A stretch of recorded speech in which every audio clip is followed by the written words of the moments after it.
Continuando, irmãos, que tipo de igreja Deus quer que sejamos? Nós já vimos 3 igrejas nesse capítulo de Apocalipse, que nos ensinaram algumas verdades sobre a igreja que Deus quer que nós sejamos.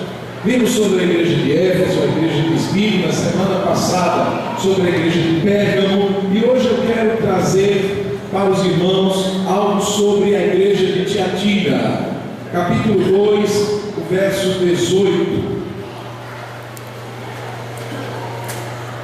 Diz assim a palavra do Senhor: ao anjo da igreja em Tiatira escreve: estas coisas diz o Filho de Deus, que tem os olhos como chama de fogo e os pés semelhantes ao bronze polido, ou em algumas outras traduções, ao latão reluzente. Conheço as tuas obras, o teu amor, a tua fé, o teu serviço, a tua perseverança e as tuas últimas obras, mais numerosas do que as primeiras. Tenho, porém, contra ti o tolerares que essa mulher Jezabel, que a si mesma se declara profetisa, não somente ensine, mas ainda seduza os meus servos a praticarem a prostituição e a comerem coisas sacrificadas aos ídolos.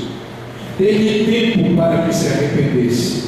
Ela, todavia, não quer arrepender-se da sua prostituição. Eis que a prostro de cama, bem como em grande tribulação os que com ela adulteram, caso não se arrependam das obras que ela ensina. Matarei os seus filhos, e todas as igrejas conhecerão que eu sou aquele que sonda mentes e corações, e vos darei a cada um segundo as vossas obras. Digo, todavia, a vós outros, os demais de Tiatira, a tantos quantos não têm essa doutrina e que não conheceram, como eles dizem, as coisas profundas de Satanás, outra carga não jogarei sobre vós. Então somente conservai o que tendes até que eu venha. Ao vencedor que guardar até o fim as minhas obras, eu lhe darei autoridade sobre as nações, e com cetro de ferro as regerá, e as reduzirá a pedaços, como se fossem objetos de barro. Assim como também eu recebi do meu Pai, dar-lhe-ei ainda a estrela da manhã. Quem tem ouvidos, ouça o que o Espírito diz às igrejas. Amém, queridos? Eu quero falar nessa noite, irmãos, dentro do tema que Deus colocou nesses domingos passados até hoje. Que tipo de igreja Deus quer que sejamos? Abordando a igreja de Tiatira, nós veremos uma igreja que tolerava demais. Quando nós lemos aqui, nós vemos que há um ponto alto dessa carta, que é a tolerância exacerbada da igreja de Tiatira para com o erro. Hoje, irmãos, um discurso, um tema que mais gera discussões, palestras, é exatamente o da tolerância. Hoje nós temos ouvido, mais do que há alguns anos atrás, sobre isso, tolerância. Essa palavra vem do latim tolerare, que significa aceitar, suportar. E nós temos a consciência, irmãos, como cidadãos, de que nós devemos sim respeitar as diferenças uns dos outros, embora não concordemos com elas, com algumas delas. Nós devemos respeitar quem pensa diferente de nós, respeitar no sentido de não partirmos para um baixo nível, como nós vemos aí pessoas fazendo, pessoas que por opiniões diferentes depredam, pessoas muitas vezes que por opiniões diferentes xingam outros, mandam para o inferno e assim por diante. Isso não. Nós vamos ver aqui que o problema de Tiatira não era a sua tolerância para com as pessoas da cidade que não conheciam a Deus. Em momento algum Jesus ele reclama ou censura isso, embora eles vivessem num lugar de muita idolatria e muita prostituição. Deus, no entanto, Jesus, no entanto, não reclama isso. Vocês estão tolerantes para com o erro das pessoas da cidade de Tiatira. Não.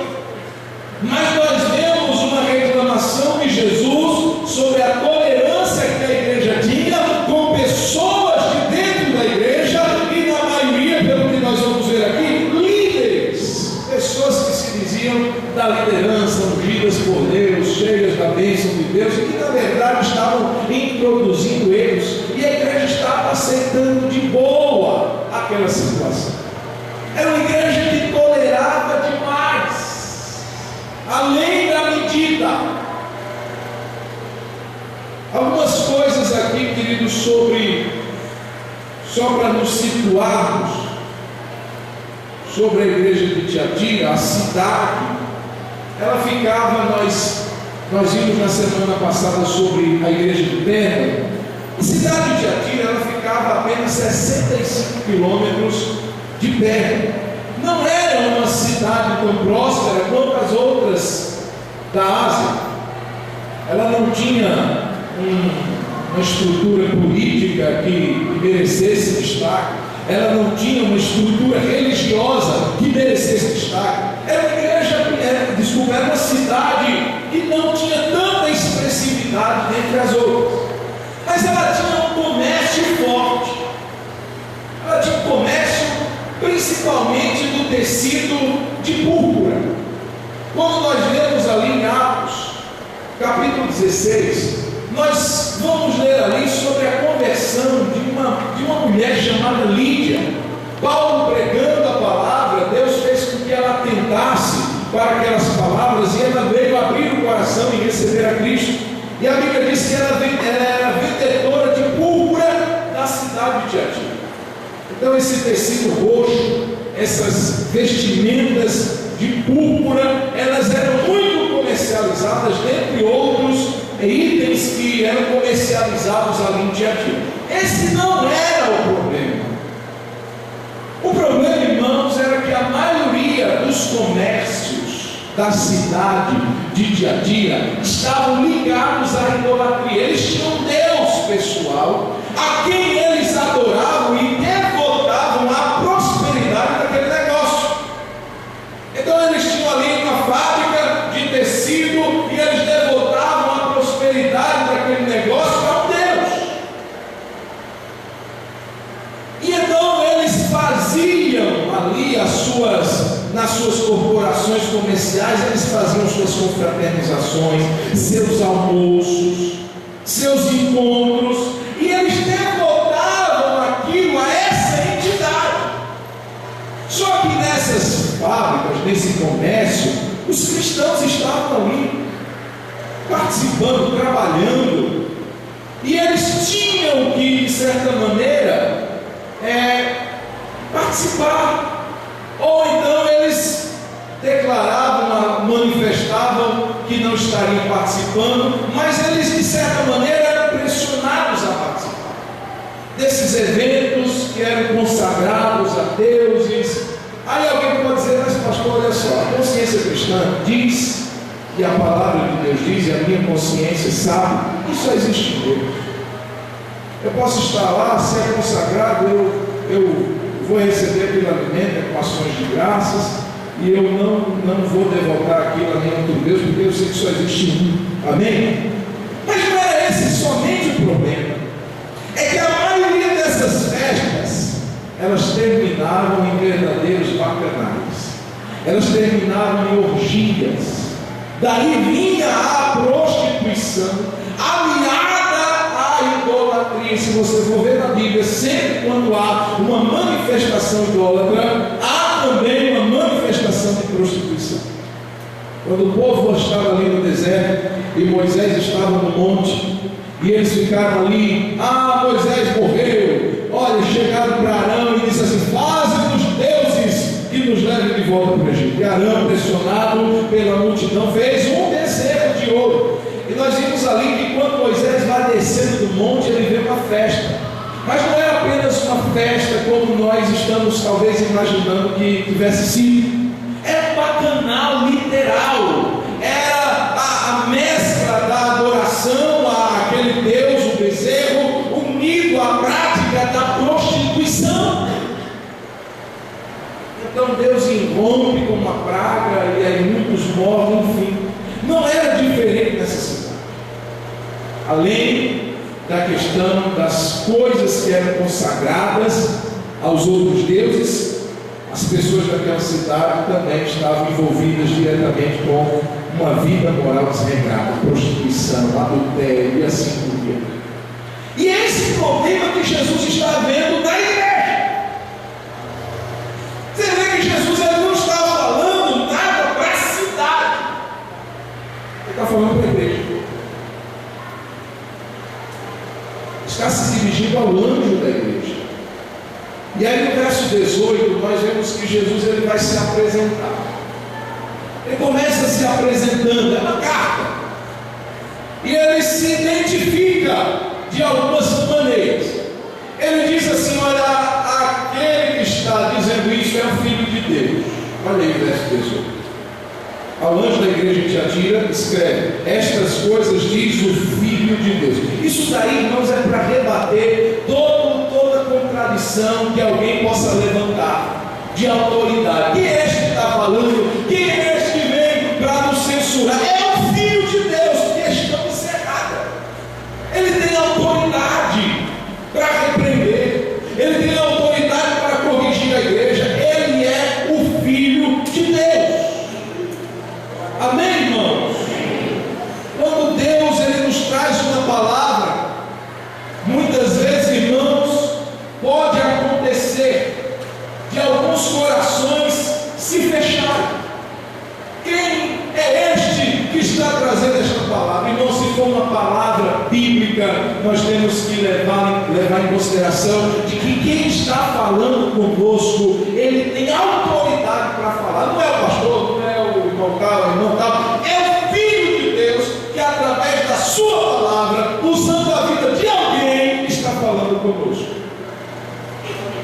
E ele diz aqui: quem está falando é o Filho de Deus, aquele que tem autoridade, e também aquele que tem olhos como chama de fogo. Então Jesus ele introduz essa carta revelando esse aspecto do seu ser. Olhos como chamas de fogo significa que não há segredos que Jesus não conhece. Não há segredos que passem desapercebidos por Jesus. Coisas feitas muito assim secretamente, erros cometidos que são colocados debaixo da pedra, debaixo do tapete. O Senhor, Ele não vai ver. Ele tem olhos como chamas de fogo. Nós podemos esconder, irmãos, das pessoas. Nós podemos esconder de familiares, mas não daquele que tem olhos como chama de fogo. Ele conhece a sua igreja. Ele conhece o nosso coração, a nossa vida, nossos pensamentos, nossa disposição, nossa motivação. Ele conhece tudo sobre nós. Não apenas sobre, mas aquilo que você e eu estamos pensando nesse exato momento. Aquele que tem olhos como chama de fogo, ele conhece. Então aqui, irmãos, a igreja não tem nenhuma desculpa para se esquivar do que vai ouvir. Porque além de ser alguém que tem autoridade, que é o Filho de Deus, é alguém que conhece. É alguém que sabe o que está acontecendo. Tem olhos como chama de fogo. E ele mais diz: além de olhos como chama de fogo, ele se mostra como aquele que tem os pés semelhantes ao bronze polido ou ao latão reluzente. Isso aqui não significa na Bíblia latão. ele era símbolo de julgamento. 10, como bronze polido, está querendo dizer aqui que ele tem poder para pisar, para destruir tudo aquilo que ele seja inimigo ou opositor da fé.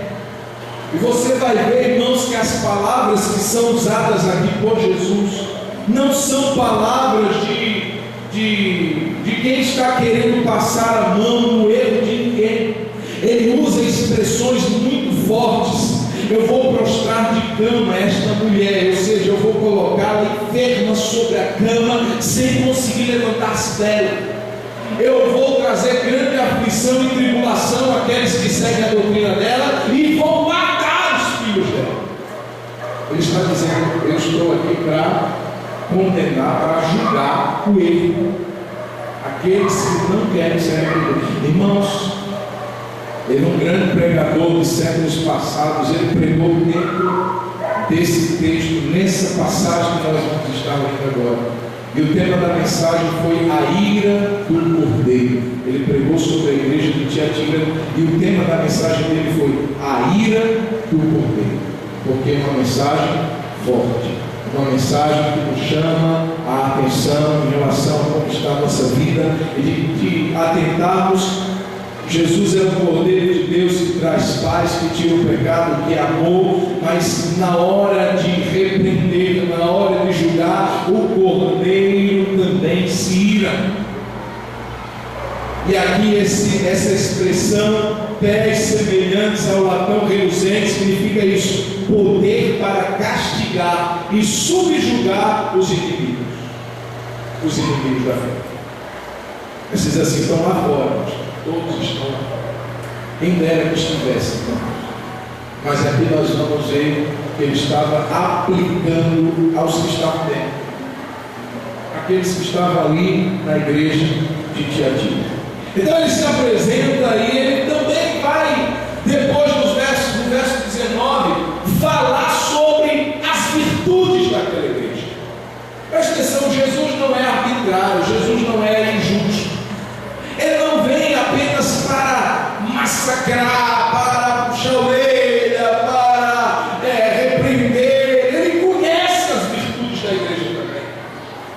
Os olhos de chama e fogo, eles não veem apenas o que é errado, eles veem as virtudes também, aquilo que o cristão, aquilo que a igreja está fazendo certo, e ele não minimiza isso. Ele fala.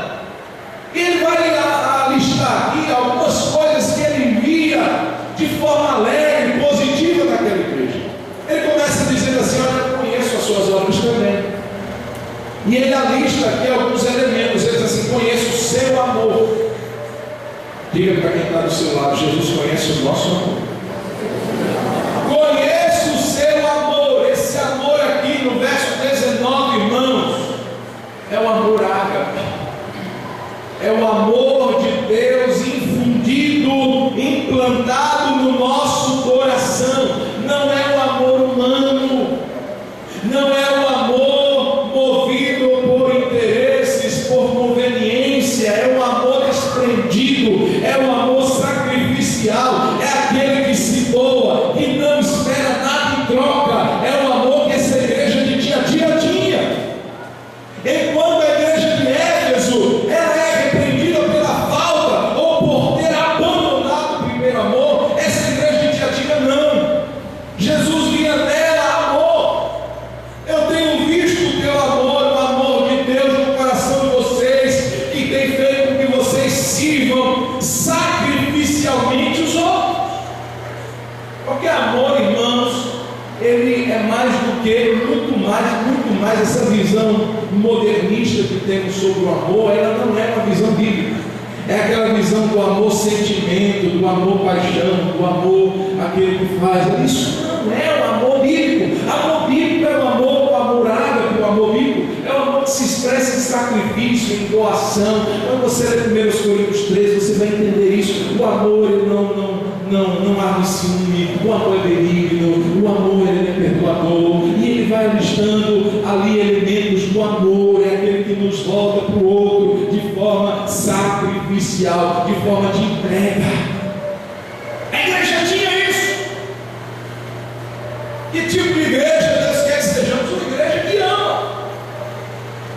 Eu vou servir, eu vou me entregar a Deus servindo a Ele na sua obra.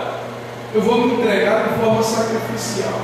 Eu não vou esperar nada em troca. Embora nós saibamos que Deus, Ele não é injusto, Ele vê o nosso trabalho e Ele nos abençoa, Ele cuida de nós, mas nós devemos ser movidos por esse elemento, não recompensa ou não recompensatório a princípio, porque nós temos essa mentalidade: eu só entro nesse negócio se eu tiver um retorno. É a mentalidade do bebum e assim por diante. Se eu tiver um retorno rápido, eu quero. E aí a gente traz isso para a igreja, para a nossa mentalidade: eu só vou fazer isso se eu tiver alguma coisa em prol. E aqui está dizendo que eles tinham um amor ágape. Era um amor que Deus havia infundido e eles haviam permitido isso no coração deles.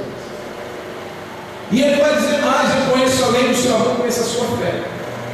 Vocês têm a fé, exatamente isso, irmãos, é a ponte que nos liga a Deus. Já que nós estamos vivendo em dois reinos ou dois mundos distintos, que é o material, é aquele palpável, é aquele que os nossos olhos veem, e o mundo espiritual é aquele que os nossos olhos não veem, nossas mãos não tocam. O que é que nos liga a esse mundo que nós não vemos? É a fé.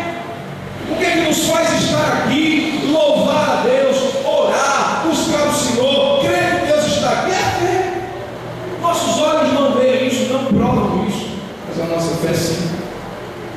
Então ele diz aqui: olha, eu vejo a tua fé também, essa disposição de vocês em se ligarem a mim, em me adorarem. A fé também, ela tem uma outra conotação de fidelidade. Na raiz grega, fé e fidelidade têm a mesma raiz. Uma pessoa de fé é uma pessoa fiel, é uma pessoa que se compromete com aquilo que empenha a sua palavra. Irmãos, isso tem tudo a ver com a nossa decisão em relação a Jesus. Eu me comprometi com Jesus no dia que eu o aceitei, que eu recebi como Senhor. Isso é fé, a fé que me ligou a Ele. Mas essa fé precisa ser manifesta em fidelidade a Ele também. Compromisso com Jesus, compromisso com a fé que eu tenho em Jesus. A minha fé não é uma fé desligada de compromisso. Quando uma pessoa casa, ela, quando firma ali uma aliança com alguém, ela não firma apenas baseado no sentimento que ela está tendo naquela hora, mas ela firma naquele momento numa atitude chamada fidelidade, compromisso. Eu me comprometo com essa pessoa, a amá-la, porque nos momentos bons, o amor, sentimento, ele pode ficar mais latente, mas nos momentos difíceis, essa disposição, essa energia do amor, sentimento, muitas vezes ela dá uma baixa. E aí o que é que vai valer naquela hora? É a fidelidade, é o compromisso, é a minha palavra. Eu vou te amar, vou cuidar de você quando você estiver bom, quando você estiver forte, com saúde, mas também quando você estiver enfermo, quando você estiver doente, quando você estiver com dinheiro no bolso, e quando você estiver meio derrubado, sem muito dinheiro no bolso, vou te amar, eu vou estar com você, não vou te abandonar. O que é isso, irmãos? Compromisso, fidelidade, é a mesma raiz da palavra fé. A mesma coisa que Jesus espera de mim e você. Não é servir a Ele só quando está tudo está bem, quando tudo está às mil maravilhas. É compromisso. Senhor, eu não abro mão da minha fé. Venha o que vier, venha a dificuldade, venha a luta, venha a decepção, venha a escassez, o fracasso. Eu não abro mão de Jesus. Isso é fidelidade. Jesus espera isso. Esse negócio de dizer assim: eu tenho fé para remover montanhas, mas dá um mês, vem uma frustração e eu desvio de Jesus, vou para o mundão. Isso não é fé, irmãos, isso é emocionalismo. Jesus espera fidelidade nossa. É o que ele vira na igreja, eu vejo o amor de vocês, eu vejo a fé. Depois ele diz assim: eu vejo o seu serviço. Vai para quem está do seu lado e diga assim: Jesus quer ver o nosso serviço. Esse serviço aqui é, no grego, a palavra conhecida como diaconia. Aí você já lembrou dos diáconos. É exatamente isso, é serviço. Essa igreja era uma igreja que servia como diaconisa por um mundo. Era uma igreja que servia a modelo do seu mestre Jesus. Diaconia significa isso: serviço realizado para alguém com liberalidade, com alegria, com disposição, seja qual for esse serviço. Se for em nome de Jesus, é diaconia. Eu vou ajudar o irmão numa necessidade que ele está passando, isso é diaconia. O irmão está precisando ali da minha ajuda nessa área, eu vou ajudá-lo em nome de Jesus, isso é diaconia.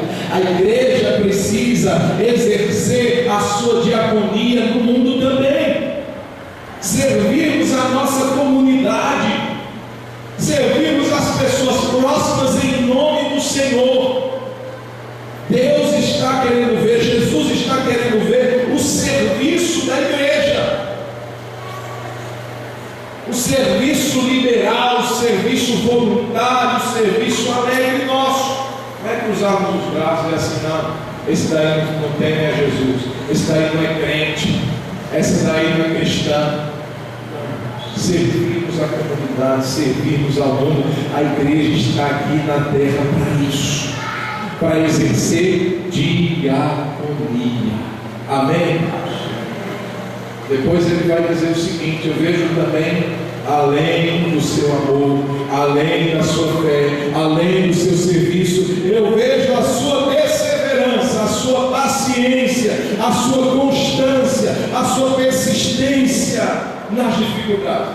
Irmãos, a maioria dessas igrejas viviam tempos de perseguições, umas mais, outras menos, por parte dos judeus principalmente. Todas elas eram assim provadas na fé em relação a essas perseguições. E Jesus, ele via nessa igreja perseverança. Ele via nessa igreja essa atitude de constância. Não é um dia está bem, outro dia está mal, não é um dia está ali cheio do fervor, do poder, ou do óleo. Pastor, eu nasci no fogo, mergulhei no óleo e agora eu sou crente. E no outro dia ele diz assim: nasci no fogo, mas me criei no gelo e agora estou frio e agora não vou mais. Não, irmãos, é constância. É constância. Tenho luta, estou sofrendo, a minha alma chora, está sangrando, mas eu sou constante com Jesus. Vou buscá-lo, vou pedir forças a Ele, vou recobrar ânimo em Deus, mas não vou deixar com que a minha fé esmoreça. Constância, persistência, perseverança.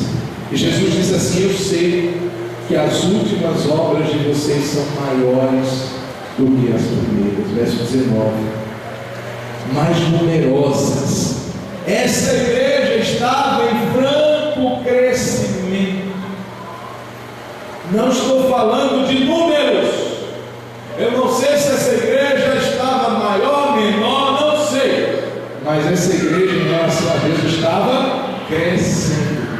Muitas vezes nós avaliamos crescimento de igreja, irmãos, apenas de um lado: se tem muita gente na igreja. Se tem muita gente, a igreja está crescendo. Isso é um lado. Nós só estamos olhando por um lado o crescimento da igreja. Jesus não menciona aqui números, ele menciona qualidades.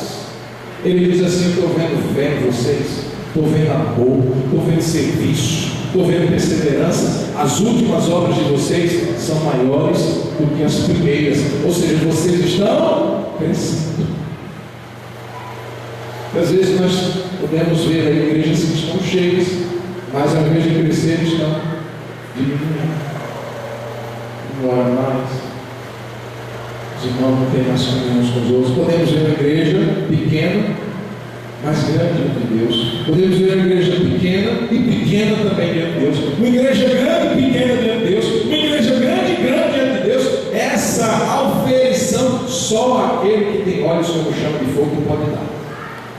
Só aquele que sabe acontecer na igreja que pode dar. Por isso, irmãos, nós temos que fazer o que fazemos para Deus com disposição, com alegria, buscar a Deus, o temor, irmãos, a piedade, a vida com Deus não pode ser negligenciada. Uma vida de santidade, isso é crescimento diante de Deus.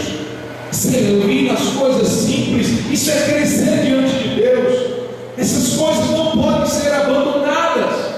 Esse tipo de igreja Deus quer que nós sejamos. É verdade do seu lado. E esse meu irmão, agora vamos entrar em outra parte. Jesus primeiro, ele fala de aspectos que ele estava feliz por Deus. Mas agora Jesus, ele muda o tom da carta. Olha aí comigo, querido, no verso número 20. Apesar desses elogios, Jesus tinha uma censura forte para fazer essa igreja. Verso 20, ele diz o seguinte: no entanto, contra você tenho isto, você tolera Jezabel, aquela mulher que se diz profetiza, com seus ensinos ela induz os meus servos à imoralidade sexual e a comerem alimentos sacrificados aos ídolos. Perceba aqui, irmãos, mais uma vez eu digo que Jesus, ele não está criticando a tolerância da igreja para com o mundo ou para com a cidade. Agora vamos sair quebrando as coisas que nós não concordamos porque a nossa fé não concorda. Vamos sair quebrando os ídolos, os objetos de cultos das outras pessoas que não são cristãos. Mas isso está errado.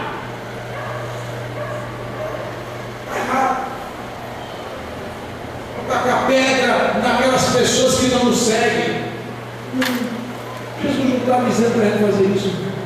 Inclusive, tinham 2 discípulos dele que eram meio revolucionários, que ninguém diria que era. João, o discípulo do amor, que deitou a cabeça no peito de Jesus, e chegava para ele e dizia assim: filhinho. Esse João no início disse assim: Jesus, quer que a gente olhe para Deus mandar fogo e consumir essa cidade? Nós vamos mandar fogo, matar todo mundo. Jesus, que isso? E você não sabe que espírito sou eu? Não vim para destruir, não, gente. Então Jesus, ele não está aqui, irmãos, incentivando a intolerância com as pessoas que não conhecem, que adotaram uma posição contrária à palavra de Deus. Então a gente tem que mandar ver, a gente tem que ser kamikaze, a gente tem que ser xiita, a gente tem que... Não, irmão, a bomba no corpo. E ele, não, é isso. Respeito. Agora, irmãos, Jesus está falando de uma tolerância dentro da igreja. E ele fala dessa situação, e ele nomeia, colocando o nome de uma mulher dessa igreja, que era o pivô, que era a cabeça dessa situação. Uma mulher que se dizia profetisa, e mais, a igreja apoiava esse ministério dessa mulher. Reconhecia essa mulher como profetisa, porque deixavam essa mulher ensinar. E Jesus chama essa mulher, não era o nome dela. Jesus usa esse outro nome de forma indutiva. Ele diz assim: essa Jezabel. Jezabel, irmãos, para quem lembra, foi a mulher apóstata do rei Acabe, aquela que mandou matar os profetas do Senhor, aquela que ameaçou matar Elias, aquela que adorava Baal, aquela que proliferava a prostituição nos cultos a Baal. E Jesus traz essa conotação do Antigo Testamento, coloca sobre a vida dessa mulher da igreja de Tiatira. É uma Jezabel. Tem uma mulher no meio de vocês que se diz profetiza, é uma Jezabel. E vocês estão batendo palmas para ela. Olha que palavra. Vocês estão engolindo os erros que ela ensina. mais praticando, fazendo o que ela diz. Ela está induzindo os meus servos. E essa mulher, através dos seus ensinos, ela dizia mais ou menos coisas do tipo: não tem problema nenhum, vai lá no seu comércio, come, e você já está embutido na sociedade mesmo. Não fica preocupado se depois tiver um bacanalzinho e você estiver lá no meio, não. Jesus sabe que você está sendo, de certa maneira, obrigado a fazer isso. Mais ou menos isso, porque ela incentivava. Ela induzia aqueles da igreja a fazer isso. Irmãos, nós temos que tomar muito cuidado em relação a isso. Quem está nos influenciando? Pastor, eu amo pessoas da igreja, amém, mas essas pessoas te influenciam a ser mais santo? Essas pessoas te influenciam a buscar mais a Deus? Pastor, mas é da igreja, não profetiza, ela me induz a buscar o Senhor, a me santificar, a temer a Deus. Não! Então eu não devo tolerar isso. Eu não devo aceitar isso. Mas quem falou foi o pastor, quem falou foi o apóstolo, o bispo, o servo de Deus, o querubim. Meu irmão, não interessa quem falou, se não está de acordo com o que a palavra de Deus nos diz, deve ser rejeitado, não pode ser tolerado, não pode ser aceito. E mais do que isso, irmãos, essa mulher não só ensinava, as pessoas também faziam exatamente o que ela dizia para fazer. Elas seguiam o caminho, o exemplo dessa mulher. Você vai ver que o processo de tolerância tomou uma proporção contrária ao que Deus quer. É exatamente o que diz o Salmo 1. Bem-aventurado, não é verdade? O homem que não anda segundo o conselho dos ímpios, não se detém no caminho dos pecadores, nem se assenta na roda dos escarnecedores. Perceba que é uma progressão em relação a cada atitude. Vem cá, irmão Benjamin. Imagina que o irmão Benjamin é o servo fiel do Senhor Jesus, e eu me vou colocar aqui como ímpio, o conselho do ímpio, ok? Então eu estou aqui com ele, a minha influência agora sobre a vida do irmão Benjamin. Bem-aventurado aquele que não anda segundo o conselho dos ímpios. É aquela pessoa que do seu convívio, que vai só ali ao seu ouvido, te influenciando algumas coisas que você sabe que não são de Deus, e vai influenciando, ele está caminhando com você no seu trabalho, depois aí no dia a dia, caminhando, e você vai ouvindo, vai caminhando com ele, o irmão Benjamin vai caminhando comigo, de repente o texto diz o seguinte: bem-aventurado aquele que não se detém. Ele estava andando comigo, de repente ele para, ele se detém, e agora ele tem a atenção do irmão. Mas ele estava prosseguindo na sua caminhada, na sua rotina, e eu estava ali com ele, jogando algumas sugestões, algumas insinuações. De repente eu consigo a atenção dele, ele agora para me ouvir. Ganhei. E agora eu vou com mais detalhes ministrar, induzir, levar este irmão ao meu conselho ímpio. E ele fica tão maravilhado com isso, que o Salmo conclui o verso 1 dizendo: não se assenta. Além dele parar, ele agora já parou, se assentou e vai me ouvir, e vai fazer exatamente o que eu disser. Olha que não começa aqui, começou andando. Nós começamos caminhando no dia a dia, e nós estamos do lado também, gente. Começamos caminhando no dia a dia, de repente ele para, me dá mais atenção, agora ele senta, ele agora está junto comigo, faz a mesma coisa que eu faço, ele acredita no que eu digo, ele apoia o que eu digo, e ele vai pregar para outros o que eu ministrei para ele. Obrigado, meu gente, graças a Deus que nós não estamos nisso. Mas irmãos, esse é o processo da indução. A gente começa a andar com pessoas que estão ministrando algo errado para nós. Irmãos, a posição é: eu não tolero. Você é crente, cara. Pelo amor de Deus, você está me chamando para ir para a balada. Você vai tomar uma balada lá se você for. Eu sou crente, meu filho. E você também deveria ser. Você está me induzindo a ver? O problema é que a pessoa diz assim: tá bom, vamos. Aí vai. Daqui a pouco ele para, daqui a pouco ele se assenta e ele está fazendo igual ou pior do que aquela pessoa. Irmãos, nós não podemos tolerar situações que nos levem ou que nos afastem de Deus. Essa mulher estava ali com toda a liberdade na igreja, irmãos, e Jesus, ele estava vendo isso, não satisfeito. E eu não sei que situação aconteceu, mas alguma situação aconteceu com essa Jezabel, porque Jesus disse assim: dê-lhe tempo para que ela se arrependesse. Ou seja, de alguma maneira, essa mulher foi confrontada com o erro dela, só que o texto está dizendo aqui que ela não quis se arrepender. Olha o verso 21. Dê-lhe tempo, oportunidade, ela não se arrependeu. Todavia, ela não quer arrepender-se da sua prostituição. Jesus está vendo tudo isso. Jesus, ele é tolerante, irmãos. Ele poderia chegar lá com espada de fogo e cortar a cabeça de todo mundo naquele vídeo. Poderia. Mas ele não faz isso. Ele tem a paciência necessária, mas a paciência que tem um limite. Dê-lhe tempo. Observe essa palavra. Dê-lhe tempo para que ela se arrependesse, mas ela não quis se arrepender.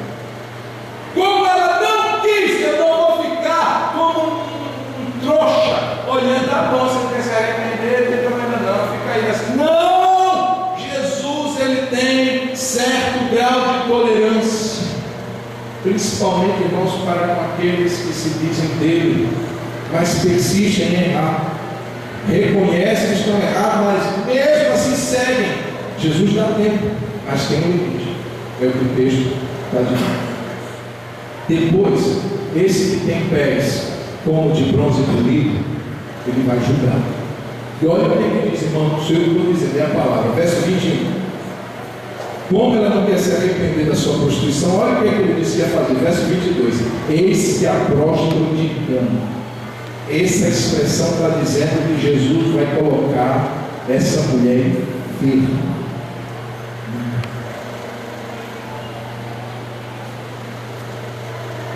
Igreja de Jesus, irmãos, não brinca com a noiva, porque o noivo ele gosta. Essa Jezabel estava brincando, estava levando os irmãos ao pecado. E Jesus disse assim: não, vou colocar você, vou prostrar você de cama. E também em grande tribulação os que adulteram com ela, caso não se arrependam das suas obras. Verso 23: matarei os seus filhos. O que é isso, irmãos? Esse filhos aqui está se referindo a discípulos. Essa mulher tinha formado discípulos desse filho. Pessoas que não apenas aceitavam, mas estavam até ensinando outros. Precisa se preocupar, pode comer de coisa sacrificada, pode seguir a idolatria, pode ficar tranquilo. Depois, se você quiser ter um casozinho aí com outra mulher, com outro homem, pode fazer. Jesus não está não preocupado não, mas se ele tem, ele é tolerante. Jesus está dizendo: vou matar esse menino também. Os filhos dela, os discípulos dela, eu vou julgar. E ele conclui dizendo: todas as igrejas. Verso 23: todas as igrejas conhecerão que eu sou aquele que soma as mentes e corações, e vos darei a cada um segundo as vossas obras. Jesus conhece a igreja, mas ele não deixa a coisa correr solta. Jesus não deixa com que o pecado ele domine. Pecado, irmãos, olha só, eu quero trazer essa distinção. O pecado ele precisa ser abolido, rechaçado. O pecador precisa ser conduzido ao caminho. Se eu erro, o meu pecado tem que ser rechaçado, tem que ser confessado, tem que haver arrependimento, mas eu preciso ser reconduzido ao caminho, à cura, ao perdão.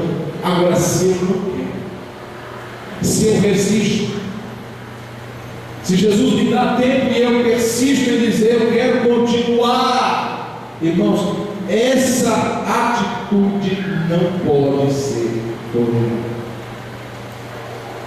Jesus não tolera isso. Agora, Jesus dá uma palavra para os fiéis. Você pode dizer assim, toda a igreja estava assim? Não. Tinha fiéis lá, irmãos. Amém? Amém, queridos? Eu espero que todos nós aqui, irmãos, se estivéssemos na Tiatira, estivéssemos no grupo dos fiéis, em nome de Jesus.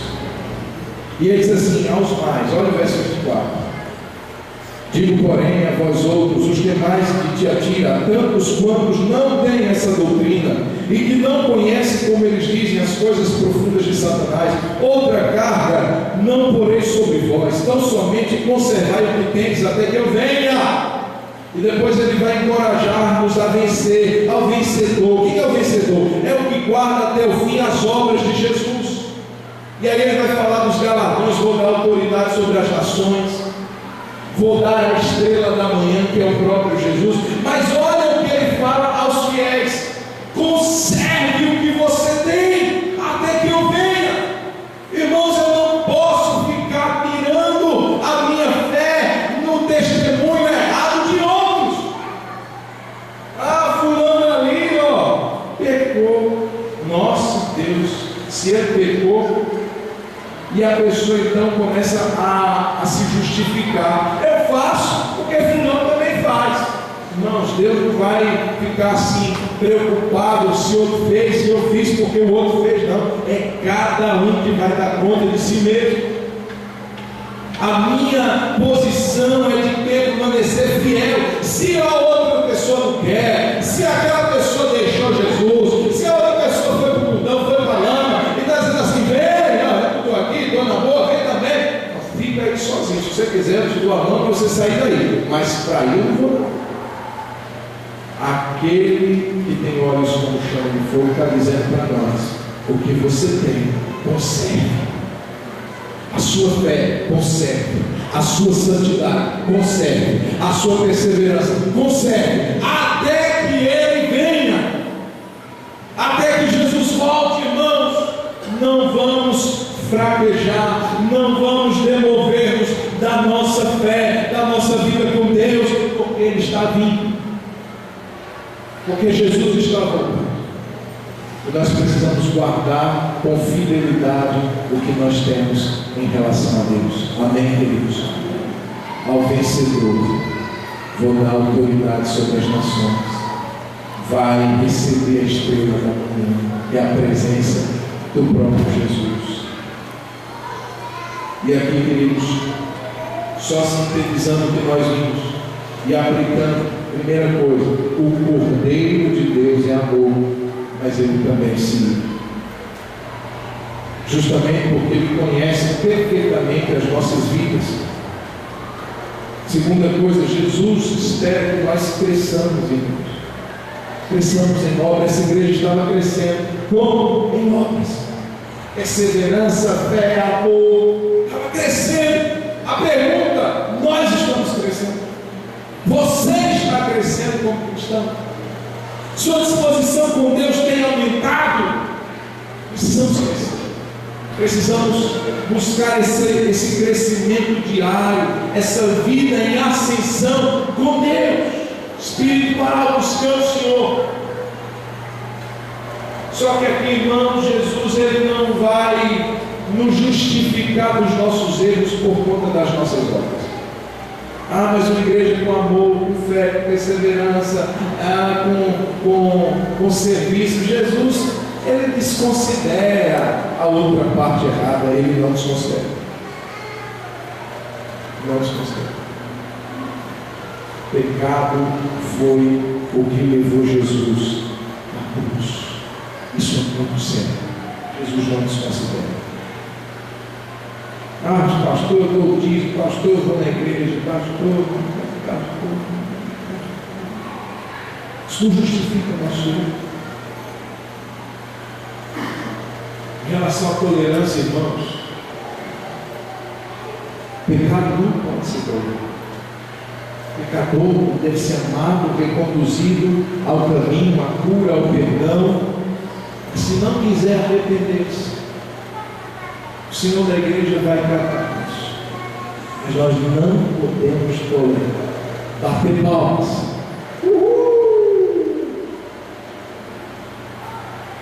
Isso, pecado, tolerância zero. Eu também fazer lado esse pecado, tolerância zero.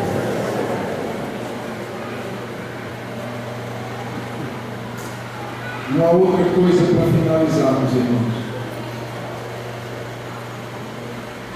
A vida, e não somente as palavras de qualquer líder, precisam estar em primeiro lugar. Diga comigo, a vida, e não apenas palavras de qualquer líder, de qualquer pessoa, deve estar em primeiro lugar. John Stott diz o seguinte: é necessário 20 anos para se preparar um sermão, porque é necessário 20 anos para se formar um homem. Não adianta dar um show de bola, não adianta preparar uma mensagem, não adianta ter uma palavra boa, não adianta ser profeta. É a vida que conta.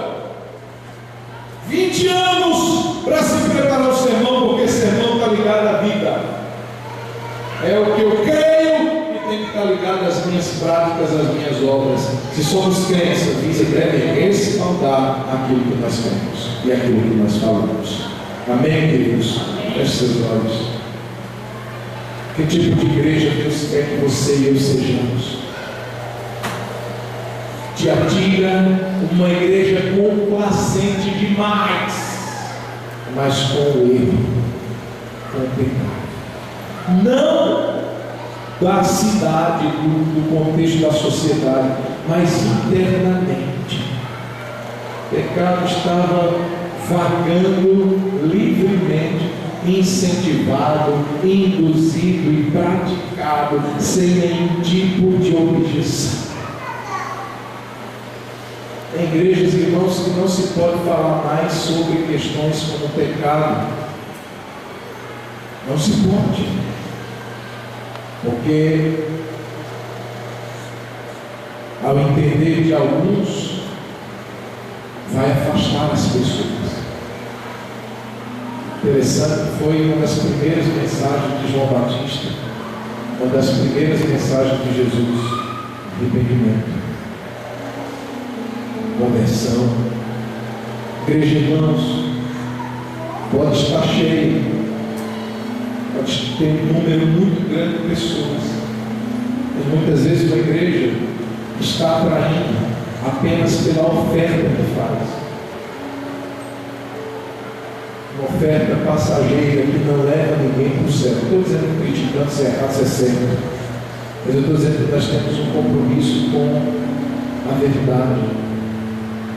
Pode ser profeta, profetiza, mas tem que levar a palavra de Deus com seriedade. E como igreja, nós precisamos ter esse critério: Senhor, eu não vou me deixar demover por quem quer que seja. O meu compromisso está com Deus. Eu não vou seguir maus exemplos, eu não vou me demover por exemplos maus que eu vejo de quem quer que seja. E o Senhor é o meu modelo, o Senhor é o meu exemplo. Vamos orar, querido? Você pode se colocar de pé. Feche os teus olhos. Vamos orar com o Senhor. Pai, o Senhor é aquele que tem olhos como chamas de fogo. O Senhor, nesse exato momento, sonda os nossos corações. O Senhor conhece tudo sobre nós. Cada pensamento que tivemos, que estamos tendo agora e que vamos ter daqui a alguns minutos, o Senhor já conhece todos. O Senhor conhece nossas motivações. O Senhor conhece os nossos segredos mais bem guardados. Tudo sobre nós. E se há, meu Deus, algum caminho mau, Senhor, nos conduza pelo caminho eterno. Remova de nós, Senhor, tudo que queira ou que pretenda nos afastar de Ti. Senhor, nós queremos, em nome de Jesus, pedir ao Senhor discernimento, para não sermos iludidos, enganados por quem quer que seja. Quando o ensinamento contrário à sã doutrina que nos leve a nos afastarmos do Senhor, há nenhum exemplo, Senhor, ou um mau exemplo que nos leve a querer fazer igual, porque é uma pessoa que um dia esteve entre nós, ou que se diz crente, ou que se diz profeta, ou que se diz aquilo ou outra coisa qualquer. Nosso compromisso é com a Tua palavra, Deus. Nosso compromisso é com Jesus. E nós queremos servir ao Senhor com fidelidade todos os dias da nossa vida. Há um remanescente em Tiatira, Senhor. Há um remanescente, há um povo fiel. E o Senhor conhece aqueles que são seus. Fortalece, Senhor. Fortalece os fiéis. Fortalece aqueles que realmente querem agradar o Teu coração. Para que nenhuma indução, nenhuma sedução venha nos afastar do Senhor. Em nome de Jesus. Em nome de Jesus. Aquele que tem ouvidos, ouça o que o Espírito diz às igrejas. Em nome de Jesus. Amém, amém, amém. Dá um abraço ao seu irmão. E meu irmão, sejamos fiéis. Igreja fiel. Igreja fiel. É aquela que tolera o pecador, mas o pecado não. Amém, igrejas? Glória.